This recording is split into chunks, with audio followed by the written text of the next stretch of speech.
आपल्यासोबत जरांगे पाटील आहे, ते आज बच्चू कडूंच्या भेटीला चालले आहे. पाटील, काय सांगाल बच्चू कडूंची आपण भेट घेणारा शेतकरी आंदोलनाला पाठिंबा देणार? हो, ज्यावेळेस आंदोलन उभं आहे, तर आता अटीतटीची वेळ आल्यावर आपण थोडंसं साथ दिली पाहिजे, कारण आपण शेतकऱ्याचा पोर आहे. त्यामुळं आम्ही कालच रात्रीच ठरवलं, की घरी बसून उपयोग नाहीये.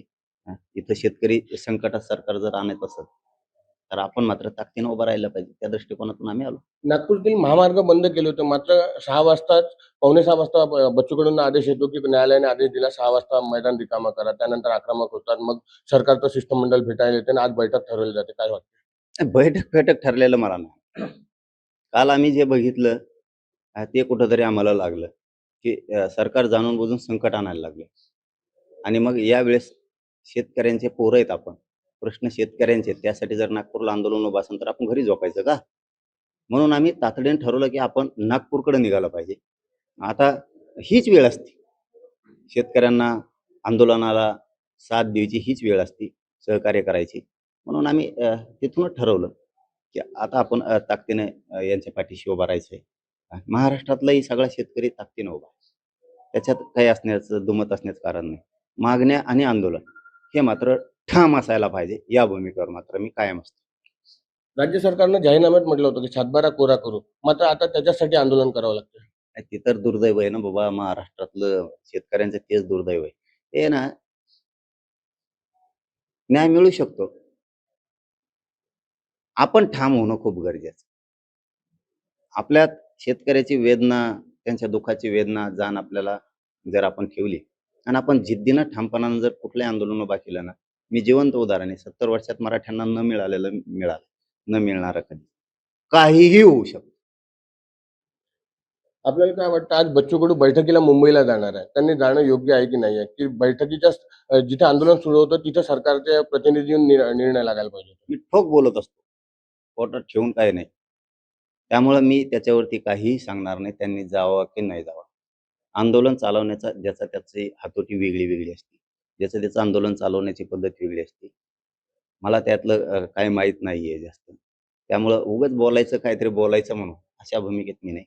आता त्यांना वाटलं असेल तिथं जावं, ते जातील. त्यांना वाटत असेल नाही जावं, इथं राहू, ते ठरवतील. आमचं कर्तव्य काय होतं आणि आहे, त्या भूमिकेत आम्ही आहेत, की त्यांच्यावरती अटीतटीची शेतकऱ्यांवरती, इथल्या आंदोलनावरती वेळ आहे. मग ज्यावेळेस असं संकट येतं सरकारकडून, त्यावेळेस आपण ठामपणानं ताकदीनं उभा राहायला पाहिजे. या भूमिकेत आम्ही आलो. आम्हाला रात्री करमलं नाही ते कळाल्याच्या नंतर. अरे म्हणलं, आपण हे योग्य नाही. अशी जर चिरडणं, दडपशाही होणार असेल ना, तर आपण हे योग्य नाही. आपण नागपूरला गेलं पाहिजे आणि त्या भूमिकेतून आम्ही निघालो. आता त्यांनी जायचं, नाही जायचं, हे सल्ला मी कधीही कोणाला देत नाही. कारण माझ्या आंदोलनात सुद्धा मी कोणाचा सल्ला ऐकत नाही, कोणाला देत बी नाही. पण मी यशस्वी करतो. कारण मला माहिती आहे आंदोलन कसं यशस्वी करायचं, ठाम कसं राहायचं, हे आपल्याला पक्का माहिती आहे.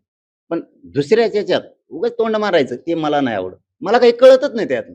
आणि उगाच शेंगा आणायच्या कोणकडे बी. शेतकऱ्यांसाठी मनोज जरांगे 2 तारखेला बैठक घेणार होते. काय झालं बैठकीचं? पुढचं आंदोलन मनोज जरांगेंचं शेतकऱ्यांसाठी असणार का? ते 2 दिसू नाही. आपल्या शेतकऱ्यांची एकजूट दिसली पाहिजे. हे आपल्यासाठी महत्वाचं आहे. माझ्यासाठी नुसती बैठक, आंदोलन महत्वाचं नाही. त्याच्यातून कृती करून आपण काय मिळवून दिलं हे माझ्यासाठी महत्वाचं आहे. मग माझ्यासाठी हे महत्वाचं होतं, आता नागपूरला आंदोलन सुरू असताना तिकडं 2 तारखेची बैठक का? मग फूट दिसायला नको. एक जीव, एकजूट शेतकऱ्यांची दिसली पाहिजे. आम्ही थांबून गेलो, हे चांगलं नाही म्हणून. माझ्या बुद्धीला ते पटलंच नाही, की आपण हे योग्यच नाही म्हणून. बघू आता काय होतं ते. नाही झालं ना, मग दाखवतो सरकार. मनोज जरांगे होते, ते आता नागपूरला चालले आहे. नागपूरला जाऊन बच्चू कडूंची भेट देणार आहे. चेतन व्यास, साम टीव्ही न्यूज, वर्धा. देश विदेशातील प्रत्येक घडामोडींचे लाईव्ह अपडेट मिळवण्यासाठी आता साम टीव्हीच्या सर्व सोशल मीडिया प्लॅटफॉर्मला लाईक, फॉलो आणि सबस्क्राईब करा. तसंच सर्व नोटिफिकेशनसाठी बेल आयकॉन प्रेस करायला विसरू नका.